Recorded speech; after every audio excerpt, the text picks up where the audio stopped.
All right, so quality versus quantity. This is a question that I even have myself quite a bit. As creators and as videographers and editors, marketers, this is a struggle for us because like we always want to put out the best stuff. Like we always want to create something and show our work, show how, creative we are in that video. But also we want to put out a lot of volume of content. And so we kind of go back and forth and we struggle with this all the time. But I think it's picking and choosing where you can do some of both. So for yourself, almost no one produces the amount of content they actually should for the business, including us, right? We're doing a daily episode, but the amount of other content that we should be producing is almost never enough. It's today's day and age, it is a volume game. But it's picking and choosing where you can do volume and then where you can do like that really high quality stuff. So maybe for your business, you don't pull that trigger or make that investment because you're like, oh, I want to do something. I have a brand I need to maintain. I need to represent this high-end product and we need to look bigger. So but you never pull the trigger on doing consistent content because you can never make it look great. So it may mean that you have to hire like an outside marketing firm or videographer or whatnot to produce those really high quality pieces.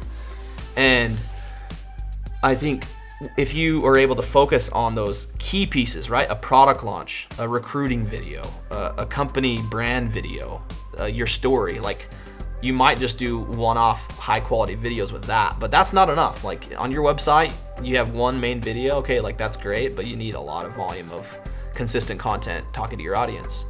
So, sacrifice some quality to make more consistent daily content. If you have a brand that you want to produce, it's a very it's all about branding. You have a product and you need to create those high quality photos and then figure out how you can do that. Figure out how you can outsource that or work with a collaborative effort of 10 different photographers and give them free product and they give you great photos.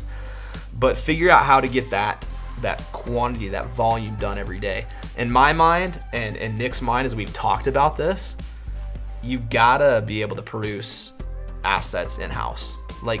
Unless you have a ton of money in your business and then you can outsource a lot of video content, you got to be able to learn it in-house.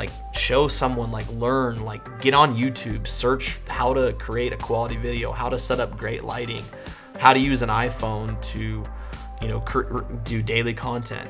You got to learn it yourself or grab someone in your business that can do it consistently yourself, and then hire some pros to do some of that quality stuff. So again, it's something that we struggle with every day. But we because we do want to make everything perfect, but we're also willing to sacrifice that quality in order to get episodes out every single day. So that was today's episode, and we'll see you guys tomorrow. Like this if you like it, comment for the community, and share if you really care.